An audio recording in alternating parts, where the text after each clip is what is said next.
শীতে বরফ পানির গোসল। রুবি ওর শ্বশুর বাড়িতে আসার পরপরই শীত সিজন চলে আসে। আর শীতে রুবি একদমই গোসল করতো না। প্রায় 10 দিন হয়ে যায়, কিন্তু তারপরও রুবির গোসল করার কোনো নাম গন্ধ নেই। এটা দেখে ওর শ্বশুর বাড়ির লোকজন ওর উপর অনেক বিরক্ত হয়ে যায়। বৌমা, প্রতিদিন যে এভাবে গায়ে সেন্ট মেখে মেখে ঘুরে বেড়াও, গোসলও তো করতে হবে নাকি? তোমাকে বিয়ে করিয়ে আনার সময় তোমার বাড়ির লোকজন তো একবারও বললো না যে তুমি এমন গোসল না করা মেয়ে। শোনো বাবা, এই বাড়িতে থাকতে হলে প্রতিদিন গোসল করে সুন্দর করে থাকতে হবে, আর নয়তো তুমি তোমার বাপের বাড়িতে চলে যাও। আমি আমার ছেলের সঙ্গে কথা বলে নেব। মা, শীতের মধ্যে কেউ গোসল করে নাকি? এই শীতে গোসল করা একদমই কঠিন। দেখছেন না আমি কেমন 5টা সোয়েটার পরে আছি, এর মধ্যে আবার আপনি আমাকে গোসল করতে বলছেন? এর চেয়ে তো মরে যাওয়া ভালো। না না মা, আমি গোসল করতে পারবো না। আরে বৌমা, যদি এতই শীত লাগে তাহলে গরম পানি করে গোসল করে নাও না। গরম পানি করলে তো আর শীত লাগে না। আর শোনো, গোসল করলে শীত বাড়ে না, বরং শীত কমে। তুমি যে গোসল করো না, এই জন্য তোমার এত শীত লাগে। আমি না হয় তোমার জন্য গরম পানি করে রেখে দেবো, তুমি গোসল করে নেবে। না না মা, গরম পানি দিয়েও আমার গোসল হবে না। আমার শরীর তো বরফের মতো ঠান্ডা হয়ে গেছে। এই শীত কোনোভাবেই কমবে না মা। আপনি আমাকে এই কথা বলবেন না। আমার উপর একটু দয়া করুন, শীত একটু কমলে না হয় আমি গোসল করব। আরে বৌমা, নতুন বউ গোসল ছাড়া থাকলে মানুষজন কি বলবে বলো তো? তুমি একটু গোসল করার চেষ্টা করো। আমি তোমার বাপের বাড়িতে খবর পাঠাচ্ছি, তারা যেন এসে তোমাকে বোঝায়। হ্যালো। হ্যাঁ রুবির মা, আপনারা কেমন মেয়েকে পাঠিয়েছেন? হ্যাঁ, আপনার মেয়ে যে গোসল করে না, তাই একবারও কি আমাদের বলেছিলেন? এ তো আমাদের বাড়ির মান সম্মান সব শেষ করে ফেললো। গোসল না করে সারাদিন গায়ে পারফিউম মেখে বসে থাকে।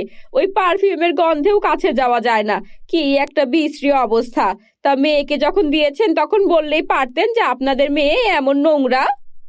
আমাদের ভুল বুঝবেন না, আমাদের মেয়েটা বড্ড ভালো।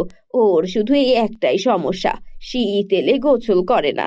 আপনারা একটু ওকে মানিয়ে গুছিয়ে নিন না, আপনারা বোঝালে ঠিক বুঝবে। আপনার মেয়ের বয়স 20 বছর, 20 বছরেও আপনারা বোঝাতে পারেননি, আর আমরা এখন কি বোঝাবো? সে জেদ ধরে বসে আছে। এই শীতের সিজন চলে গেলে তারপরেই নাকি গোসল করবে। আপনাদের ওপর আমরা অনেক হতাশ হয়েছি। এমন একটা মেয়েকে আমার ছেলের ঘাড়ে চাপিয়ে দিলেন যে আর কি বা বলবো। এই বলে রুবির শাশুড়ি ফোনটা রেখে দিল। বন্ধুরা, তোমরা যারা যারা গল্পটি দেখছো তোমাদের নাম কমেন্টে লিখে ফেলো। আমরা নেক্সট গল্প তোমাদের নাম দিয়ে বানাবো। তখনই রুবির স্বামী বাড়িতে এলো আর রুবিকে বলতে লাগলো, দেখো রুবি, তুমি যদি আজকেও গোসল না করো, আমরা কিন্তু এক ঘরে আর ঘুমাবো না। আমি তোমার সঙ্গে ঘুমাতে পারি না, তোমার শরীর থেকে বিশ্রী গন্ধ আসে। শোনো, তোমাকে গোসল করতেই হবে। তুমি কিছু একটা বুদ্ধি বের করে হলেও গোসল করার ব্যবস্থা করো, আর নয়তো তোমাকে বারান্দায় রেখে দেবো। বারান্দায় কিন্তু অনেক শীত, তখন দেখবো তুমি শীতের মধ্যে কিভাবে কি করো। এভাবে কি বলছো? আমি তোমাকে কত ভালোবাসি, আর তুমি বলছো আমার সঙ্গে এক ঘরে ঘুমাবে না? এমনটা কখনো হয় নাকি? নতুন বউ কি তার স্বামী ছাড়া অন্য ঘরে ঘুমাতে পারে? তাহলে নতুন বউ যে গোসল করে না, এই ব্যাপারে তুমি ভাবছো না কেন? তোমার সঙ্গে আমার কথা বলতেও কেমন যেন শরীর ঘিন ঘিন করছে। যাও এখন আমার সামনে থেকে, গোসল না করে আমার সামনে আর আসবে না। যাও বলছি, আর যদি তুমি না যাও আমি আমার বন্ধু নিখিলের বাড়িতেই থেকে যাব, আর বাসায় আসবো না। এই সব কিছু আমার মোটেও পছন্দ নয়।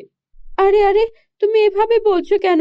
আচ্ছা ঠিক আছে, তুমি আমাকে একটু সময় দাও, আমি ঠিক একটা না একটা ব্যবস্থা করে ফেলবো। রুবি চিন্তায় পড়ে যায়, কিভাবে ও গোসল করবে। কারণ শীতকালে গোসল করা আর আত্মহত্যা করা ওর কাছে দুই সমান। গোসল করাকেও খুবই ভয় পেত। পরের দিন সকালবেলা, বৌমা, আমাদের ফ্রিজটা একটু পরিষ্কার করে দাও তো, ফ্রিজের অবস্থাটা ভালো না। ওই সব হাঁস মুরগির মাংসগুলো রেখে রেখে ফ্রিজটা দুর্গন্ধ হয়ে গেছে। তোমার শরীরে তো এমনি দুর্গন্ধ, তোমার তো আর নাকে দুর্গন্ধ যায় না। ফ্রিজটা পরিষ্কার করে ফেলো, যাও। এইটুকু কাজ তো করবে নাকি? জি মা, আমি করে দিচ্ছি, কোনো ব্যাপার না। রুবি ফ্রিজ পরিষ্কার করতে যায়। এত ঠান্ডায় যে কিভাবে ফ্রিজ পরিষ্কার করব, এই ভয়ে আমি গোসল করি না। আমার শাশুড়ি মা যেন মন খারাপ না করেন, তার জন্য তো রাজি হয়ে গেলাম। ফ্রিজে যে বড় বড় বরফের টুকরা, হাত দিলেই তো মনে হচ্ছে শীতে আমি মরে যাব। না না, এতটুকু তো করতেই হবে। শ্বশুর বাড়িতে এমনিতেই আমার যা বদনাম হচ্ছে, আবারও যদি মার কাছে ফোন যায়, মা আমাকে ঘাড় ধরে নিয়ে যাবে। আমি আমার স্বামীর থেকে দূরে থাকতে পারবো না। মানুষজন কি বলবে? যে বিয়ে হতে না হতেই শ্বশুর বাড়ি থেকে ঘাট ধরে পাঠিয়ে দিল। ঠিক আছে, আমি বরং যেভাবেই হোক বরফগুলো নামিয়ে ফেলি। তারপর রুবি একটা একটা করে বরফের টুকরাগুলো ফ্রিজ থেকে নামাতে থাকে আর ফ্রিজ পরিষ্কার করতে থাকে। পুরো 2 ঘন্টা লাগিয়ে রুবি ফ্রিজটা খুব ভালো করে পরিষ্কার করে ফেলে। আরে, ফ্রিজটা পুরোটাই পরিষ্কার করে ফেললাম, কি সুন্দর ঝকঝকে চকচকে হয়ে গেছে। কিন্তু আমার তো একটুও শীত লাগলো না, এমনটা কেন হলো? এই বরফ ধরেও তো আমার কোনো শীত লাগলো না।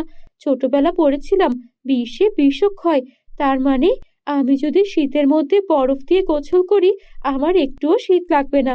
আমি বরং এটাই করি, যাই ফ্রিজে অনেকগুলো পানির বোতল রেখে দেই আর তারপর সেই বরফের পানি দিয়ে আমি গোসল করে ফেলবো।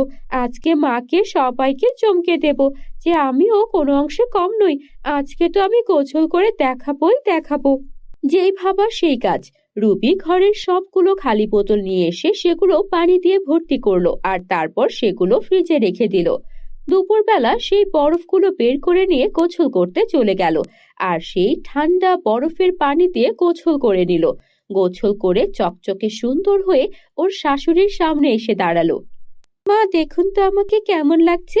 আমার শরীরে কোনো দুর্গন্ধ আছে কি? আমি কিন্তু আজকে কোনো পারফিউম মাখিনি আর আমি একটা সামান্য সুতির শাড়িই পরেছি। দেখুন আমাকে কেমন লাগছে। আরে বৌমা, তোমাকে তো একদম তরতাজা ফ্রেশ লাগছে। কি ব্যাপার, তুমি নাকি গোসল করেছো? কিভাবে গোসল করলে বৌমা? তুমি এমন চমৎকার কি করে দেখালে? মা, আমি আসলে বরফের পানি দিয়ে গোসল করেছি।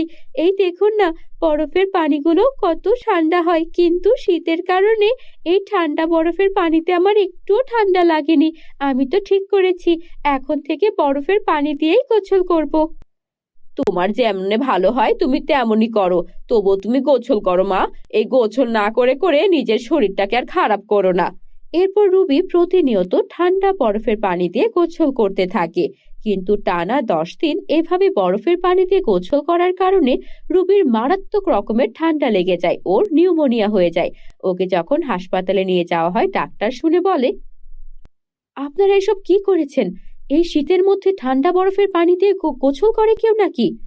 ডাক্তার আপা, শীতের মধ্যে ঠান্ডা বরফের পানি দিয়ে গোসল করলেই একমাত্র শীত লাগে না, আপনি করে দেখবেন।